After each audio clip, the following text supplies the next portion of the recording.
अस्सलाम वालेकुम दोस्तों, मेरा नाम डॉक्टर अली असगर है और आज की इस वीडियो में हम डिस्कस करने जा रहे हैं एमडीकेट पॉइंट ऑफ व्यू से पंजाब टेक्स्ट बुक बोर्ड के वो पॉइंट्स जो फेडरल बोर्ड में नहीं लिखे हुए, जो सिंध बोर्ड में नहीं लिखे हुए, यानी हम इसके सिर्फ एडिशनल पॉइंट्स को आज की इस वीडियो में हम डिस्कस करने जाएंगे एमडीकेट पॉइंट ऑफ व्यू से। और आज का हमारा टॉपिक है एवोल्यूशन, यानी एवोल्यूशन के चैप्टर में जो एडिशनल बातें पंजाब टेक्स्ट बुक बोर्ड में लिखी हुई हैं उसको हम डिस्कस करने जा रहे हैं। तो वो स्टूडेंट जिन्होंने अब तक हमारे इस चैनल को सब्सक्राइब नहीं किया, जो कि सिंध बोर्ड टीचिंग के नाम से है, तो काइंडली आज ही आप हमारे इस चैनल को सब्सक्राइब करें और साथ ही साथ बेल आइकन को लाजमी क्लिक करें ताकि हमारी अपलोड करदा तमाम इंपॉर्टेंट वीडियोज़ की नोटिफिकेशन भी आपको रिसीव होती रहे। तो आइए हम स्टार्ट करते हैं एवोल्यूशन के एडिशनल पॉइंट्स जो कि पंजाब टेक्स्ट बुक बोर्ड में लिखे हुए हैं। तो सबसे पहली बात जो है वो यहाँ कॉन्सेप्ट बताया गया है क्रिएशनरीज एंड एवोल्यूशनरीज। क्रिएशनरीज जो होते हैं believe in the theory of special creation. Creationist जो है वो लोग होते हैं जिनका मानना होता है जो कि खुदा ने हर इंसान को स्पेशल तरीके से क्या किया है, पैदा किया है। एवोल्यूशन नाम की कोई चीज़ नहीं होती। लेकिन एवोल्यूशनरिस्ट जो है वो लोग होते हैं जिनका मानना होता है नेचुरल सिलेक्शन पे, यानी वो एवोल्यूशन के कॉन्सेप्ट पर यकीन रखते हैं। अब यहाँ हमारे पास जो है वो डिफरेंट साइंटिस्ट के हवाले से जो है वो बात है कि कौन सा साइंटिस्ट किस चीज़ पे बिलीव करता था, कौन सा साइंटिस्ट ने जो है वो क्या चीज़ लिखी एवोल्यूशन के हवाले से, वो बात करने जा रहे हैं। तो सबसे पहले कार्लोस लाइनियस, जिसने बाइनोमियल नोमेनक्लेचर का जो कॉन्सेप्ट दिया था ना, ये वही साइंटिस्ट है। बिलीव इन डिवाइन क्रिएशन, वो एवोल्यूशन पर यकीन नहीं रखता था, वो डिवाइन क्रिएशन पर ही उसका यकीन था कि अल्लाह ताला ने, खुदा ने हर जानदार को एक मखसूस तरीके से ही पैदा किया। फिर इसके बाद जो है वो लामार्क के बारे में है। Lamarck publish his theory of evolution. Lamarck जो है वो थ्योरी ऑफ एवोल्यूशन पे क्या करता था, यकीन रखता था। फिर इसके बाद जो है वो माल्थस, साइंटिस्ट का नाम है, publish essay on the principle of population. याद रखिएगा एमडीकेट के पास पेपर में ये चीज़ें आई हुई हैं। माल्थस जो है उसने एसे लिखा प्रिंसिपल ऑफ पॉपुलेशन पे, जो एसे था वो माल्थस नाम के साइंसदान ने लिखा था। क्यूवियर नाम के साइंसदान ने, Cuvier explain earth history by कैटास्ट्रोफिज्म। Cuvier नाम के साइंसदान ने उसने ज़मीन की तारीख जो है वो लिखी, और कैटास्ट्रोफिक जो है वो आफात को कहते हैं। तूफ़ान, समुद्री तूफ़ान हो गए, जो भी कुदरती आफात होती है ना, उनकी बात हो रही है। तो उसने ज़मीन की तारीख जो है वो कुदरती आफात के हवाले से लिखी। फिर इसके बाद लेल नाम का जो है वो साइंटिस्ट है, publish principle of geology. Principle of geology किसने लिखी, ये भी एमडीकेट के पास पेपर में शामिल है।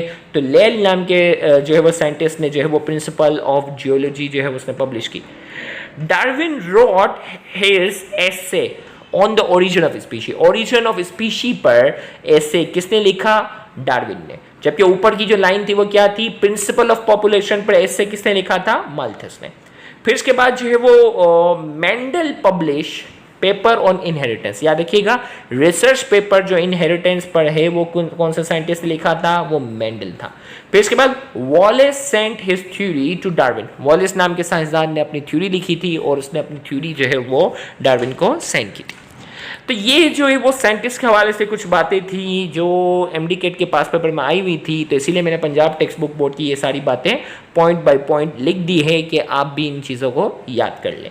फिर इसके बाद life began in water, under water hot spring called hydrothermal vents. कहा जाता है जिंदगी की जो शुरुआत है वो गर्म पानी में हुई और उन पानी को हम कहते हैं हाइड्रोथर्मल वेंट्स। अब इसमें जो है वो बैक्टीरिया के बारे में लिखा, archaea bacteria tolerate temperature up to 120 degree centigrade.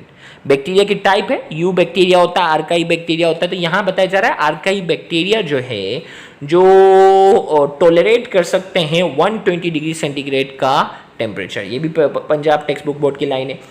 फिर इसके बाद जो ये दो बातें कई बार पूछी गई हैं कि पहला प्रोकैरियोट ऑर्गेनिज्म कितने साल पहले इस ज़मीन पर आया और पहला यूकैरियोट इस ज़मीन पर कितने टाइम पहले आया। तो प्रोकैरियोट में have arise 3.5 billion years ago. Prokaryote के बारे में कहा जाता है कि इस ज़मीन पर प्रोकैरियोट जो है वो 3.5 बिलियन, 3.5 अरब साल पहले जो इस ज़मीन पर आए। जबकि यूकैरियोट सेल की बात हो रही है, यूकैरियोटिक सेल में है first appear 1.5 billion year ago. 1.5 अरब साल पहले जो है वो यूकैरियोटिक सेल जो है वो ज़मीन पर क्या हुए, अपीयर हुए। फिर इसके बाद जो है वो लाइन है, amoeboid prokaryote ingested small aerobic bacteria endosymbiont theory. याद रखिएगा पहला यूकैरियोटिक सेल कैसे बना, उसके लिए एक हाइपोथेसिस है जिसका नाम है एंडोसिम्बायोट हाइपोथेसिस। ये एक हाइपोथेसिस है। इस हाइपोथेसिस के मुताबिक क्या कहा जा रहा है, amoeboid prokaryote ingested small aerobic bacteria. इसमें कहा जा रहा है कि यूकैरियोटिक बैक्टीरिया कैसे बने, तो इसमें कह रहे हैं कि एक लार्ज सा जो बैक्टीरिया था उसने छोटे से एरोबिक बैक्टीरिया को क्या कर लिया, एरोबिक बैक्टीरिया को उसने जो है वो इंजेस्ट कर लिया। इस थ्योरी को हम नाम देते हैं एंडोसिम्बायोट हाइपोथेसिस। और इसके मुताबिक वो जो फिर एरोबिक बैक्टीरिया था वो माइटोकॉन्ड्रिया की तरह काम करना शुरू हो गया और सेलुलर रेस्पिरेशन का उसने आगाज कर दिया इस थ्योरी के मुताबिक। फिर इसके बाद है Jean Baptiste Lamarck publish his theory of evolution in 1809। Lamarck ने अपनी थ्योरी ऑफ एवोल्यूशन 1809 में पब्लिश की। New Darwinism was develop in 1940। New Darwinism जो है वो 1940 में क्या हुई थी, डेवलप हुई थी। ये 2 ईयर याद दिखाएं। वैसे तो ईयर एमडीकेट में इससे पहले कभी नहीं आते थे, लेकिन यार पीएमसी ने जो है वो एमडीकेट का जब से कंडक्ट करना शुरू किया है तो पीएमसी ने जो है वो बाकायदा ईयर भी कुछ शामिल किए। तो सारे ईयर तो याद करना मुमकिन नहीं होता, लेकिन मेन ईयर अगर याद हो जाए तो क्या ही बात हो। अब आते हैं Mendelism and Darwinism were reconcile. याद रखिएगा एक है डार्विनिज्म जो कि डार्विन ने थ्योरी। न्यू डार्विनिज्म में क्या है, जिसमें मेंडलिज्म और डार्विनिज्म, मेंडल के कॉन्सेप्ट और डार्विन के कॉन्सेप्ट को मिलाया गया है, जिसे हम कहते हैं न्यू डार्विनिज्म। और न्यू डार्विनिज्म जो है वो 1940 में क्या हुई थी, डेवलप हुई थी। फिर इसके बाद यहाँ जो लिखा हुआ फैक्टर्स फॉर एवोल्यूशनरी चेंज। भाई एवोल्यूशनरी चेंज में कौन कौन से फैक्टर जो है वो डिपेंड करते हैं। उसमें सबसे पहला हमारे पास है नंबर 1 म्यूटेशन। म्यूटेशन आपको मालूम है कि जीन के अंदर जो तब्दीली होती है उसे कहते हैं म्यूटेशन। माइग्रेशन क्या होता है कि भाई जो जानदार होते हैं वो एक जगह से दूसरी जगह जब माइग्रेट कर जाते हैं तो वक्त के साथ साथ उसमें एवोल्यूशन आता है। Genetic drift may occur when a few individual fail to reproduce।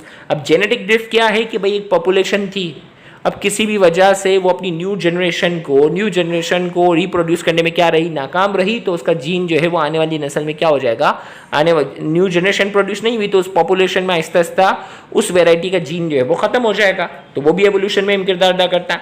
Non random matting भी जो है वो मतलब सेलेक्टिव मैटिंग, यानी जो है वो एक होती है रैंडम मैटिंग, एक होती है नॉन रैंडम।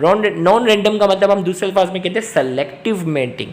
सेलेक्टिव मैटिंग में अगर आप कह दें कि भाई एक मखसूस वैरायटी वाले जो ऑर्गेनिज्म है उसकी मैटिंग करवाई जा रही है और उसके जीन को ज़्यादा से ज़्यादा प्रोड्यूस करवाया जा रहा है, और एक जो वो जेनेटिक वैरायटी जो हमारे लिए फ़ायदेमंद नहीं है तो उसकी जो है वो मैटिंग नहीं करवाई जा रही है और उसके जीन को कम किया जा रहा है। नंबर 5 सिलेक्शन में जो है वो आर्टिफिशियल एंड नेचुरल सिलेक्शन जो है वो क्या है, दोनों शामिल हैं। आर्टिफिशियल सिलेक्शन में, नेचुरल सिलेक्शन में कुदरती तौर पे वो जीन जो डोमिनेट होता है उसकी न्यू जनरेशन ज़्यादा से ज़्यादा प्रोड्यूस होती है, और आर्टिफिशियल सिलेक्शन में जानबूझकर वो जीन जो हमें फ़ायदा देता है उसकी जनरेशन को हम बढ़ाते हैं। तो ये 1 2 3 4 5 पॉइंट हैं जो एवोल्यूशनरी चेंज में जो है वो फैक्टर्स जो है वो असरअंदाज होते हैं। बाकी रिमेनिंग पॉइंट सेम इन सिनबॉर्ड एंड फेडरलबॉर्ड। रिमेनिंग पॉइंट्स अगर कहा जाए, अगर आपको कोई एडिशनल पॉइंट लगता है तो इस वीडियो के नीचे कमेंट में लिख सकते हैं। बाकी मेरे हिसाब से जो है वो सिनबॉर्ड और फेडरल बोर्ड अगर कोई पढ़ चुका है तो उसको इस चैप्टर में अब जो है वो पंजाब की रीड करने की कोई खास नीड नहीं पड़ेगी। वो जो डिफरेंट पॉइंट थे वो सारे हमने आज की इस वीडियो में डिस्कस कर लिया। उम्मीद करते हैं आज की ये वीडियो आपके लिए काफ़ी फ़ायदेमंद होगी। Thank you very much. अल्लाह हाफिज़।